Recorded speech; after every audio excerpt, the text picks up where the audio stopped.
Hello everyone, welcome to lecture series on functional analysis.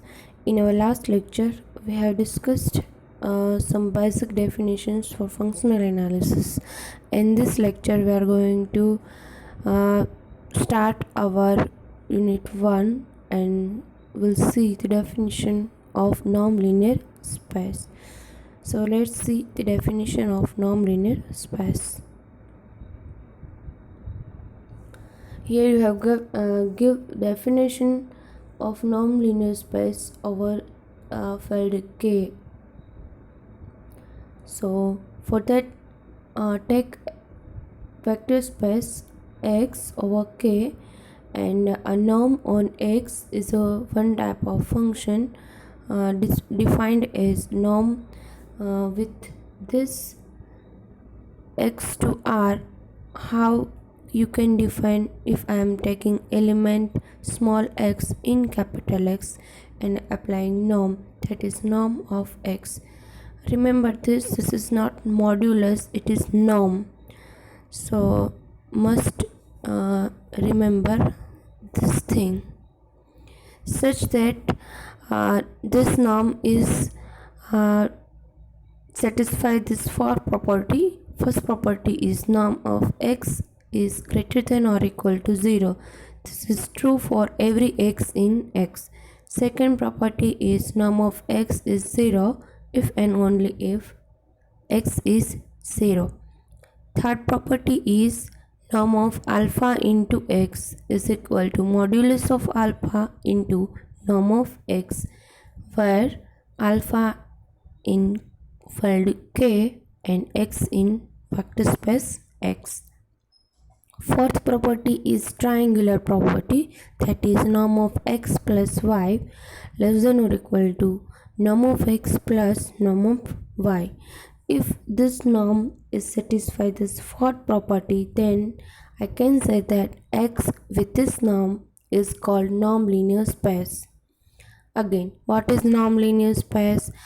For that, taking X as a vector space over the field K and a norm defined on X, norm from X, norm is a one type of function, that is norm X to R, and this norm satisfies this fourth property. So you can say that X with this norm is called norm linear space.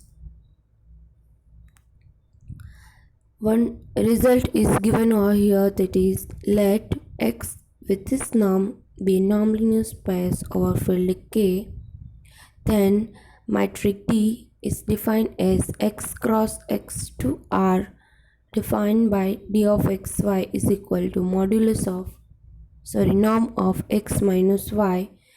This is true for every xy in X is a matrix space on X is called matrix on X induced by this norm. Means you have to prove that this norm is like one type of matrix, right, in this result.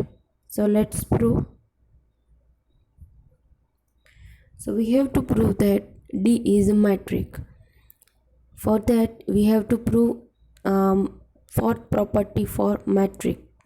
So for matrix, first property is my dxy is greater than or equal to 0. So here dxy is equal to, by definition, norm of X minus Y, but we have norm of X minus Y is always greater than or equal to 0, and this is true for every xy in X. So therefore dxy is greater than or equal to 0. Also this is true for every xy in X. So next, second property is for matrix dxy is dxy 0 if and only if X is equal to Y. So by definition, dxy is 0 if and only if norm of X minus Y is 0. But if and only if X minus Y is 0, X minus Y is 0 if and only if X is equal to Y. So third property is dxy is equal to dyx. So for that I have taken dyx is equal to norm of y minus x. This is the definition of metric which we have given in the result. So is equal to, if I have taken common minus, it will become minus of x minus y. Using the property of norm, that is norm of alpha into x is equal to modulus of alpha into norm of x. So here value of alpha is -1. So minus modulus of -1 into norm of x minus y. So modulus of -1 is +1 and norm of x minus y.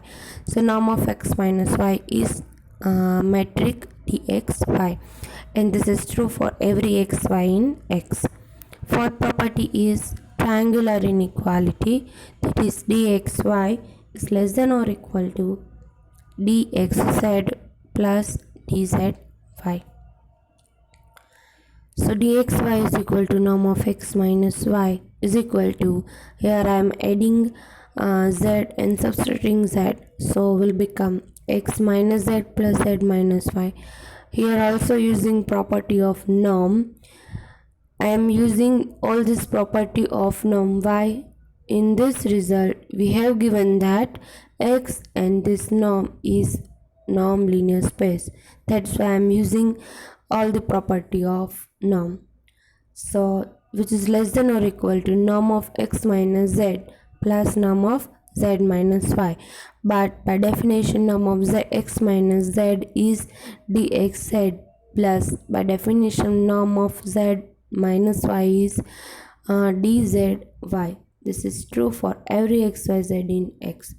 So here we have proved that for property of matrix, it means this matrix satisfy all properties. So D with this matrix is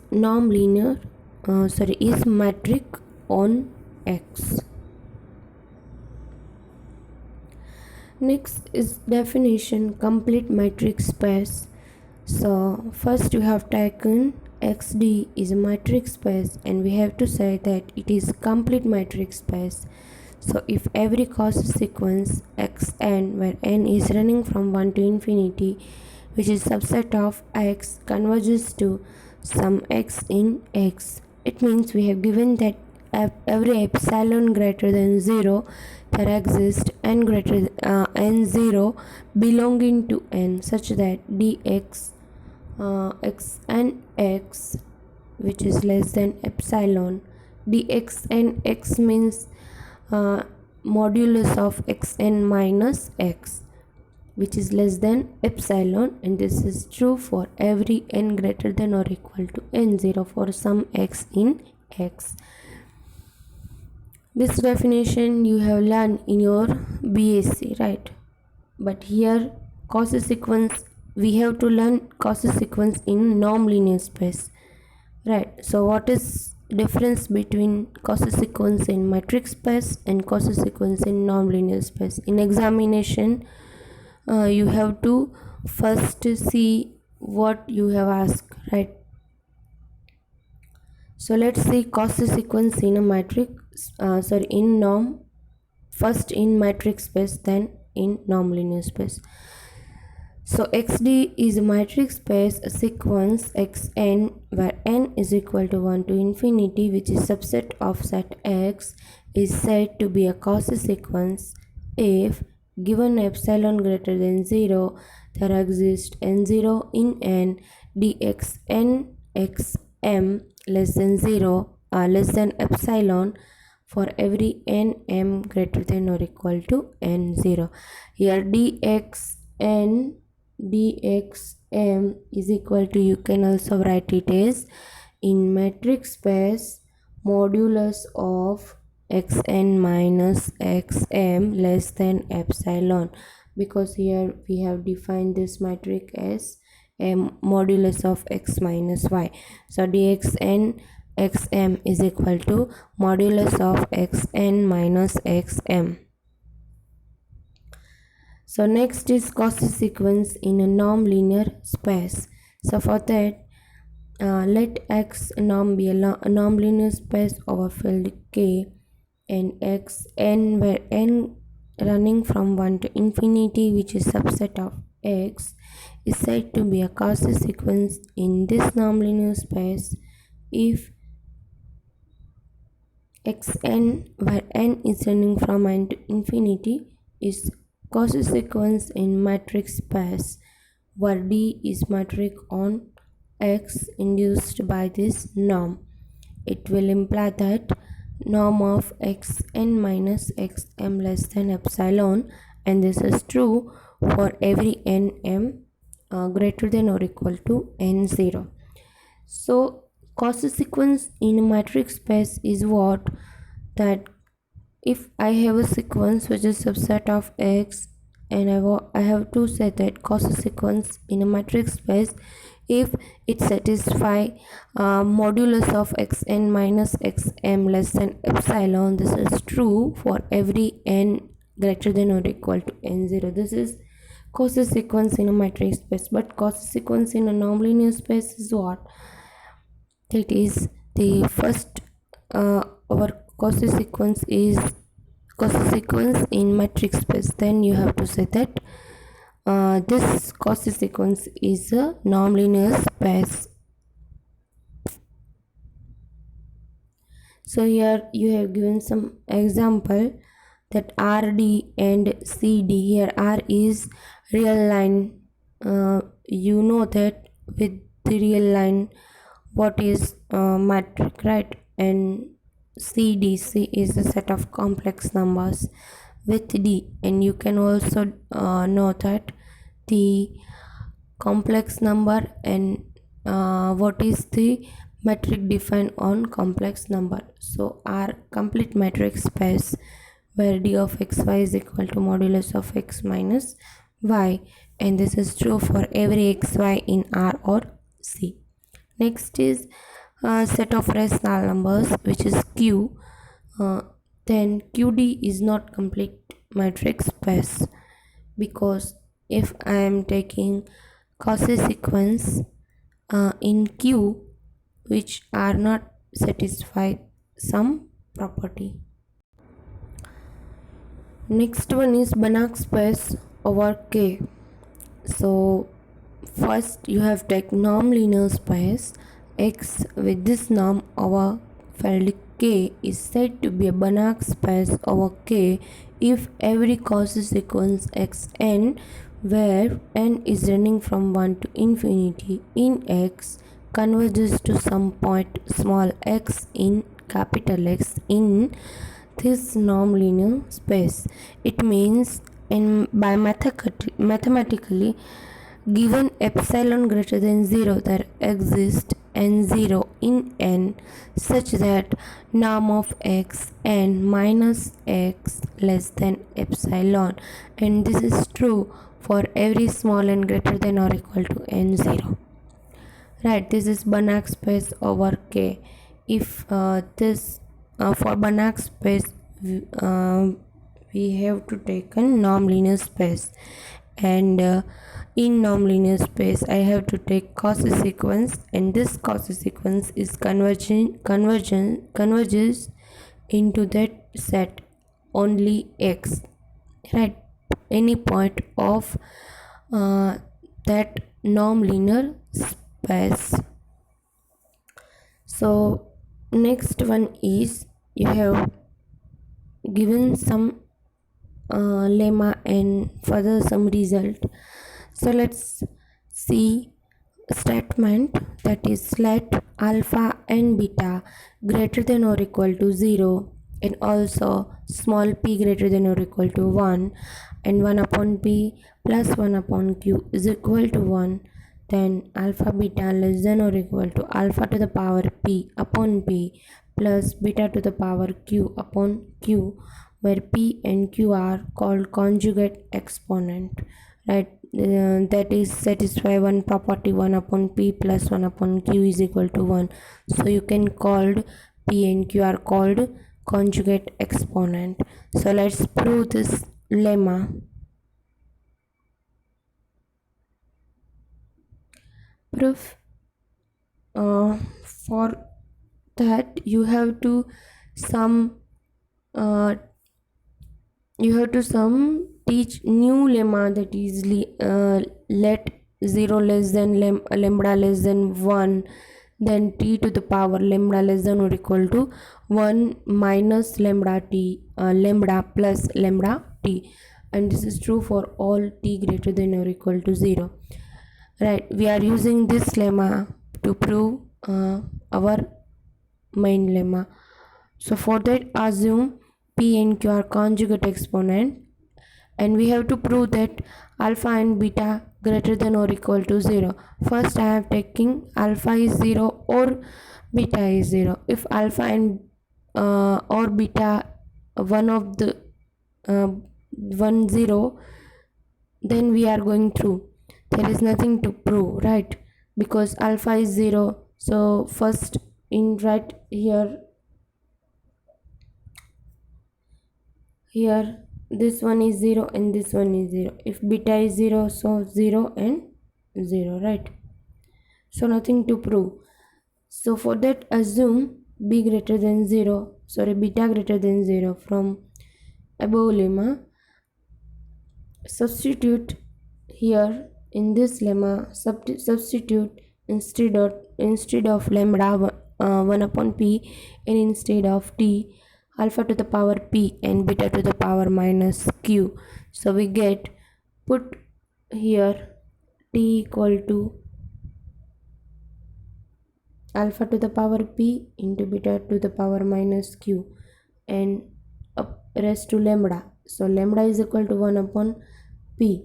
So here 1 upon p, less than or equal to 1 1 minus lambda is equal to 1 upon p plus lambda, that is 1 upon p into t. T is alpha to the power p and beta to the power minus q. So we'll imply that, apply this 1 upon p to both alpha to the p and beta to the minus q. So here alpha to the p power to the p into 1 upon p will get cancelled and power only 1, and here beta is minus q upon p less than or equal to, here 1 minus 1 upon p, but we have given that 1 upon p plus 1 upon q is 1, so minus 1 upon p plus 1 is equal to 1 upon q. So 1 minus 1 upon p is 1 upon q plus 1 upon p and alpha to the power p and beta to the power minus q is as it is. Here now we multiplying both the side by beta to the power q. So here you multiply beta to the power q, so power add power of beta, that is minus q upon p plus q less than or equal to, multiply here beta to the power q, so beta to the power q upon q plus here multiply beta to the power q, here is beta to the power minus q will get cancelled and left with alpha p upon p. Here minus q upon p is plus q will become 1 from here. If you are simplify this term will become q plus p upon pq is equal to 1. So minus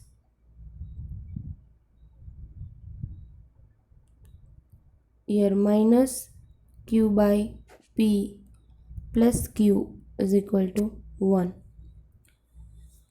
So alpha into beta less than or equal to alpha to the power p upon p plus beta to the power q upon q, which we have to prove. Hence prove this lemma. Next is Holder's inequality. Most important inequality for functional analysis. So in exam you have to ask that state and prove Holder inequality, so you have to remember statement also. So statement, let p greater than 1 and 1 upon p plus 1 upon q is equal to 1, then summation over n equal to 1 to infinity modulus of x n minus y n less than or equal to summation over 1 over n equal to 1 to infinity modulus of x n to the power p whole to the power 1 upon p into summation over n equal to 1 to infinity modulus of y n to the power q whole to the power 1 upon q, and this is true for every x n y n belonging to k, and my n is running from 1 term to infinity. So here my x and ny n is sequences which are belonging to k.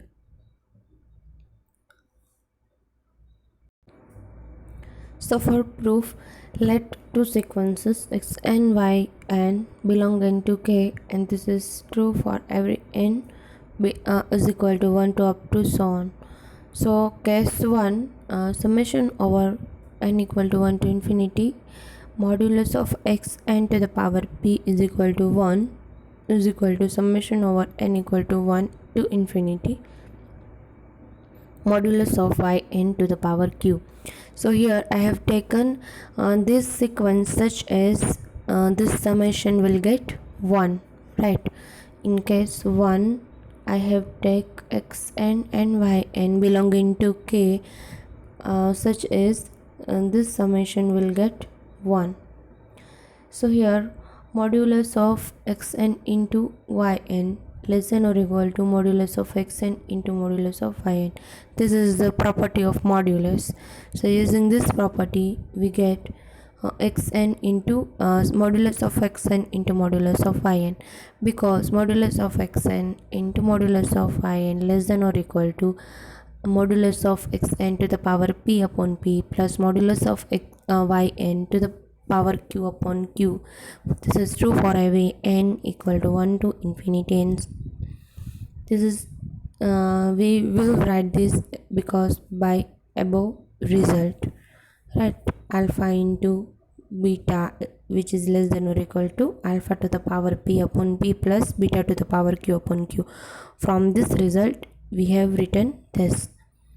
So next I here in this inequality summation sum over n equal to 1 to infinity, right? Taking sum over n equal to 1 to infinity will become summation over n equal to 1 to infinity modulus of x n into y n, and here summation over n equal to 1 to infinity modulus of x n to the power p upon p plus summation over n equal to 1 to infinity modulus of y n to the power q upon q. But here we have summation over n equal to 1 to infinity modulus of x n to the power p is 1. So put value of this is 1 and value of this is also 1, and we have given in statement that is 1 upon p plus 1 upon q is 1, and 1 is equal to also this is my 2 step, so that is summation is equal to summation over n equal to 1 to infinity modulus of x n to the power p upon 1 upon to the power 1 upon p into summation over n equal to 1 to infinity modulus of y n to the power q upon 1 upon q, right? So we have proved that this less than or equal to this. It means we have proved our statement, right? Only for case 1, which means I have taken two sequences such as summation will give 1. So using this case 1 we are going to prove case 2. So for case 2, we define Zm like xm upon summation over n equal to 1 to infinity modulus of x into the power p whole to the power 1 upon p, and Wm is equal to ym upon summation over n equal to 1 to infinity modulus of yn to the power q whole to the power 1 upon q. See here, if I am taking using case 1, I am taking this summation is equal to 1, so 1 to the power 1 upon p is 1, and here also taking this summation is equal to 1, so 1 to the power 1 upon q is 1, so Zm is equal to xm. You can also say that Zm is equal to Zm, and here Wm is equal to Ym. You can call it as Wm is equal to Wm. This is true for m equal to 1 to infinity, right? Here I am summation all this sequence to m equal to 1 to infinity and take power p, so we'll get here summation over m equal to 1 to infinity modulus of xm to the power p, and this is here, if I am taking power p, we'll get only p, 1 upon p, and p get cancelled. So here is summation m equal to 1 to infinity modulus of xm to the power p. See here, m is also running from 1 to infinity and m is also running from 1 to infinity, right? So we'll get cancel and get 1.